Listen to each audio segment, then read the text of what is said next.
Perkenalkan, nama saya Gerson Farirak dengan NIM 222611088 kelas E2. Nah, di sini saya akan menjelaskan materi tentang apa itu Python. Nah, pertama kita masuk pada pengertian Python. Python adalah bahasa pemrograman yang populer saat ini. Bahasa Python dibuat oleh Guido van Rossum dan dirilis pada tahun 1991.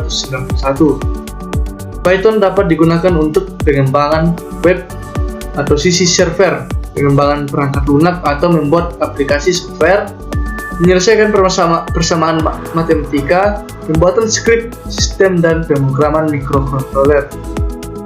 Nah, yang kedua yaitu contoh penggunaan Python. Python biasa dipakai dalam pengembangan situs dan perangkat lunak, membuat analisis data, visual data, dan otomatisasi tugas. Contohnya, data analisis dan machine learning, pengembangan web, dan otomatisasi tugas. Kemudian kita masuk ke dalam kelebihan dan kekurangan. Kelebihan dan kekurangan Python. Yang pertama itu kelebihan Python sebagai bahasa pemrograman. Yang pertama, mudah dipahami dan dibaca. Banyak library dan modul open source.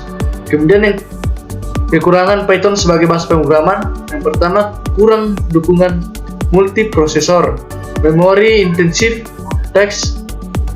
Yang ketiga, relatif lambat. Kemudian kita masuk kepada aplikasi yang dapat dibangun dengan Python. Yang pertama itu web-based aplikasi, yang kedua aplikasi desktop, yang ketiga aplikasi mobile, yang keempat game, dan yang kelima adalah software berbasis. Kemudian kita masuk pada bagian perbedaan Python dan bahasa C. Yang pertama, sintaks. Python dikenal dengan sintaks yang bersih dan mudah dibaca, sementara C memiliki sintaks yang lebih kompleks dan memerlukan penulisan kode yang lebih rinci.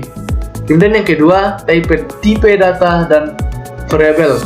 Python menggunakan tipe data dinamis, yang berarti tidak perlu mendeklarasikan tipe variabel secara eksplisit, sementara C memerlukan deklarasi tipe data yang tepat untuk setiap variabel. Kemudian yang ketiga, manajemen memori. Python memiliki manajemen memori otomatis, sementara C pengembang bertanggung jawab untuk mengalokasikan dan membebaskan memori secara manual. Kemudian kita masuk kepada bagian perbedaan struktur Python dan bahasa C. Struktur bahasa Python berbeda dengan bahasa C dalam beberapa aspek. Antara lain, sintaksis. Python memiliki sintaks yang bersih dan mudah dibaca, sementara C memiliki sintaks yang lebih kompleks.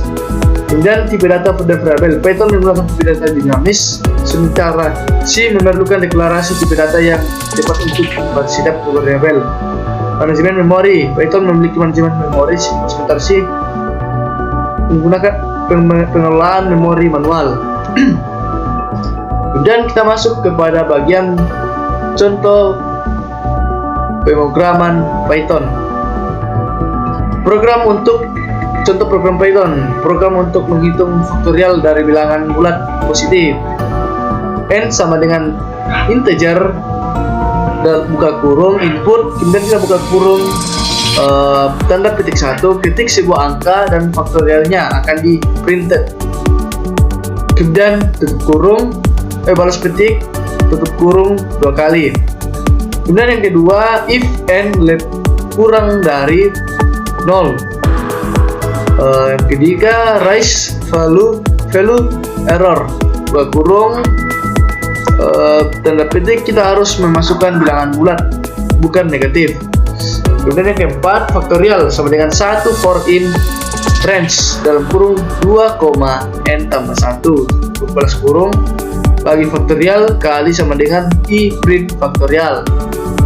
Nah, kemudian kita masuk pada bagian berikutnya, yaitu bahasa yang dipengaruhi oleh Python. Bu menggunakan identasi, sebuah sintaks yang serupa dan model objek yang serupa. Cobra menggunakan identasi dan sebuah sintaks yang serupa dengan dokumen pengakuan yang menggunakan Python pertama di antara bahasa yang memengaruhinya. Kemudian selanjutnya fitur-fitur yang terdapat dalam Python. Yang pertama, keterbacaan kode. Yang kedua, duck typing. Yang ketiga, interpretasi. Yang keempat, sintaksis yang mudah dibaca. Yang kelima, bahasa pemrograman tingkat tinggi.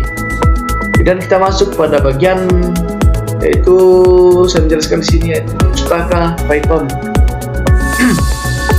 Pustaka adalah kumpulan kode yang sering digunakan yang dapat disertakan oleh developer dalam program Python untuk menghindari menulis kode dari awal.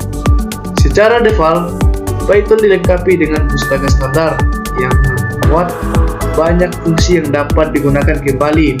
Selain itu, lebih dari 137.000 pustaka Python tersedia untuk berbagai aplikasi, termasuk pengembangan web, ilmu data, dan machine learning.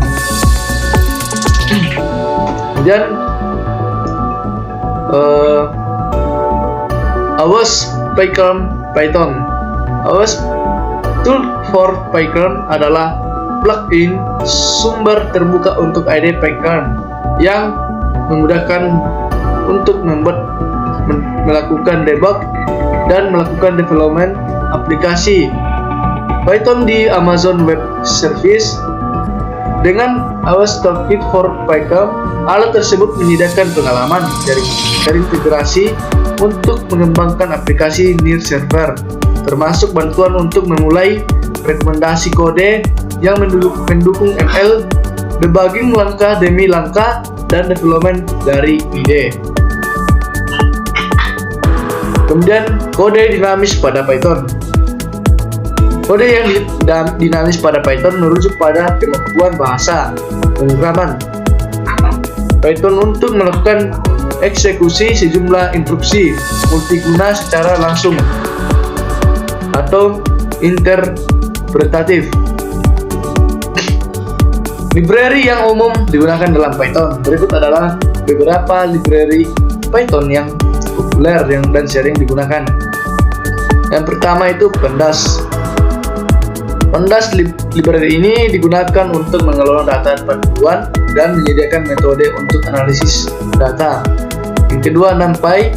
Library ini adalah library matematika numerik Python yang mendukung berbagai fitur untuk berbagai kegiatan seperti bilangan array dan matriks. Kemudian Scipy. Scipy adalah library seputar ilmu bumi Python yang mencakup berbagai alat untuk analisis data, estimasi, dan simulasi. Kemudian berikutnya contoh library Python yang umum digunakan dalam aplikasi web.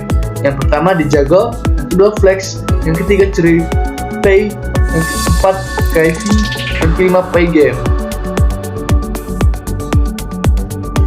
Kemudian cara mengintegrasikan library Python dalam aplikasi web. Untuk mengintegrasikan library Python dalam aplikasi web, terdapat beberapa cara yang dapat dilakukan. Salah satu cara yang umum dilakukan adalah dengan menyalin library ke direktori aplikasi. Jika library pihak ketiga sudah merupakan bawaan yang dipaketkan dengan runtime, dapat menggunakan library tersebut tanpa menyalinnya ke aplikasi. Selain itu, terdapat cara lain seperti menggunakan patch manager seperti pip untuk menginstal library yang dibutuhkan. Beberapa library Python yang umum digunakan dalam aplikasi web antara lain Django, Flex, CheriPy, Kivy, dan Pygame. Kemudian langkah-langkah untuk mengintegrasikan library Python dalam Kemudian langkah-langkah untuk mengintegrasikan library Python dalam aplikasi web.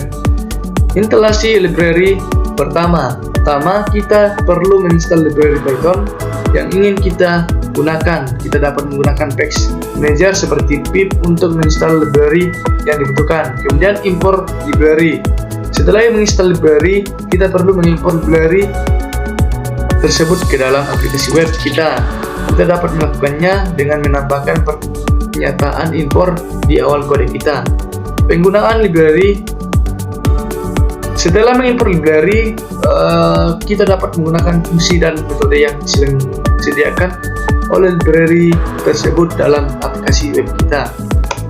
Kemudian cara mengecek apakah library Python sudah terintegrasi dengan aplikasi web. Untuk mengecek apakah library Python sudah terintegrasi dengan aplikasi web, kita dapat mencoba mengimport library tersebut ke dalam aplikasi web dan menggunakan fungsi atau metode yang disediakan oleh library tersebut. Jika fungsi atau metode tersebut dapat diakses dan digunakan tanpa masalah, maka library tersebut sudah terintegrasi dengan aplikasi web kita.